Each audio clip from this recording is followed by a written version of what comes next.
Welcome back. We are working through Form 8. This is part 2 of Form 8, and we were thinking about deviations and corrective action procedures. So again, if our product is not to specification and you identify during monitoring that the product may be not conforming to the critical limits, you need to identify what is your deviation procedure. So if we think about if we're doing a cook step, you want to inform your line supervisor, perhaps also your HACCP coordinator.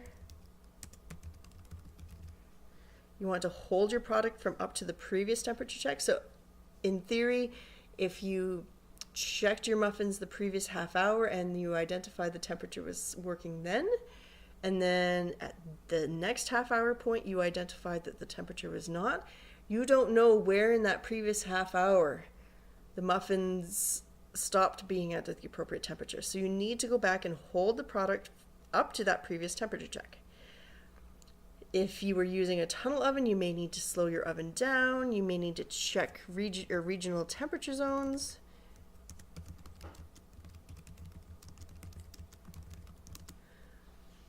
Make sure that the oven's working properly. And then you can run product again. Recheck temperature. Implicated product, you'd have to perform a risk assessment.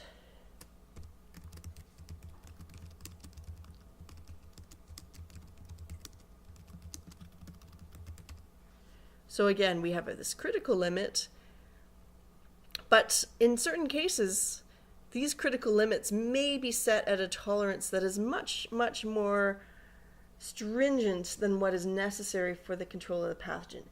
I think of examples where I've inspected in the past where it may have said you must cook the product, if the regulation states something to the extent of you must cook the product to an internal temperature of 71 degrees, and the company may have said, you know what, we must cook the product to an internal temperature of 80, just so that their own critical limit was much, much, much more stringent. They could perform an appropriate risk assessment to identify if hazard exists. That risk assessment could include such things as doing microbial testing and so on. Think it through logically and talk to me if you've got any questions. Then we move on to column 7. What are our verification procedures? As you know, monitoring is your first line of observation.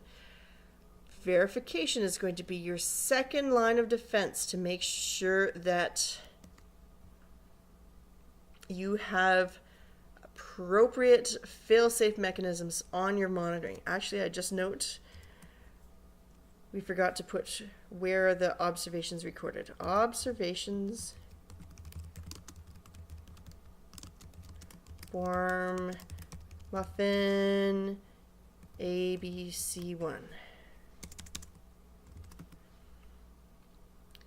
In general, different organizations are going to label and code their documents differently, but in some organizations they use a lot of coded documentation so people do not know exactly what products they're looking at.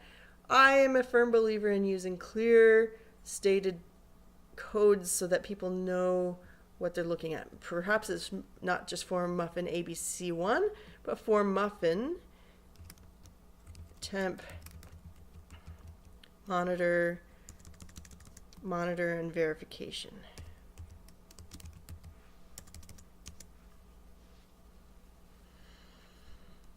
Okay, verification procedures. So again, it's going to ask, and again, read the headings of your columns.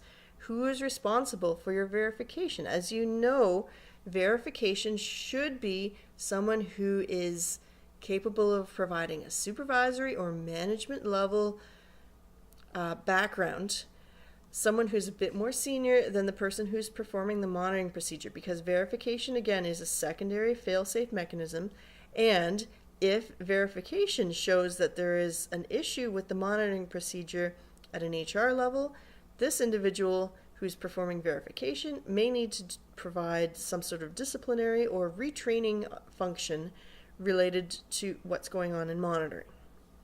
So who?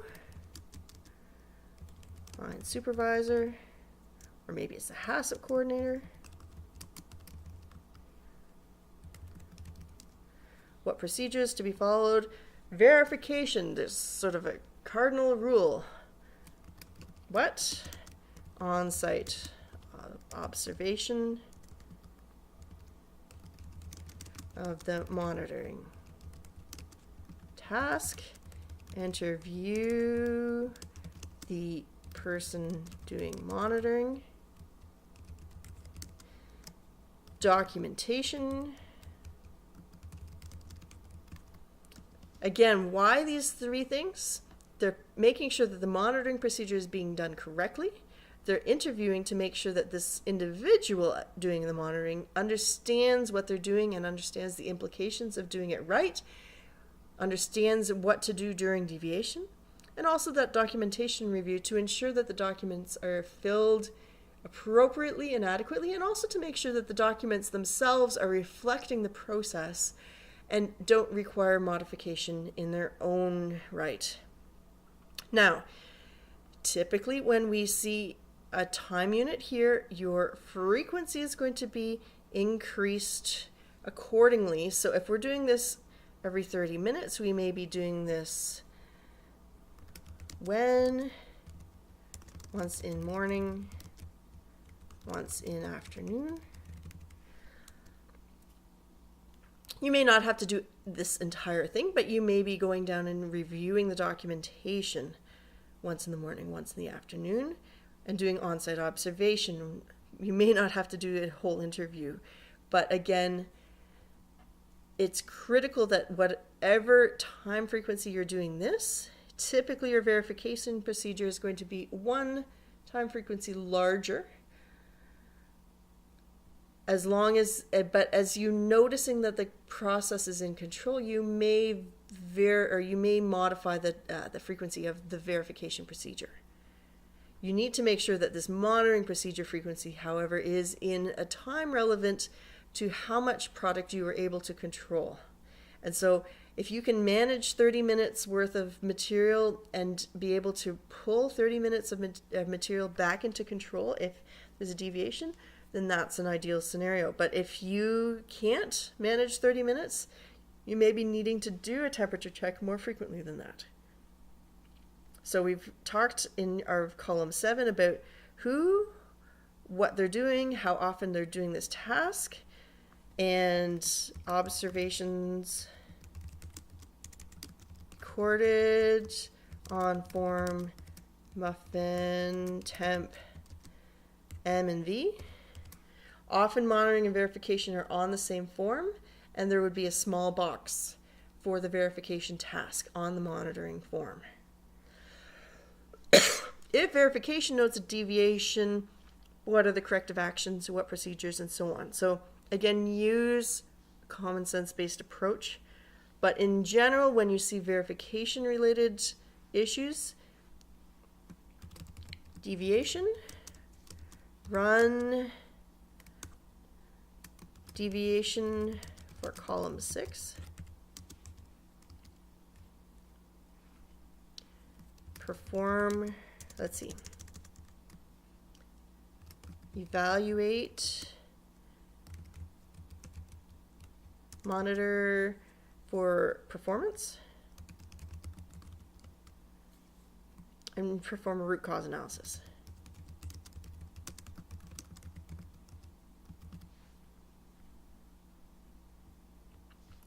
Last but not least, what's our HACCP record? This is where we are identifying what is our summary document to make sure that this CCP is in control. We may argue that muffin temperature M and V form is our record for this.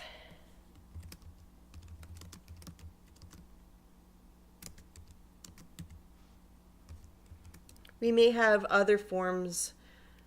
Again, this entire HACCP record is not our form, it is our working forms. Hope that helps you out. Thank you very much.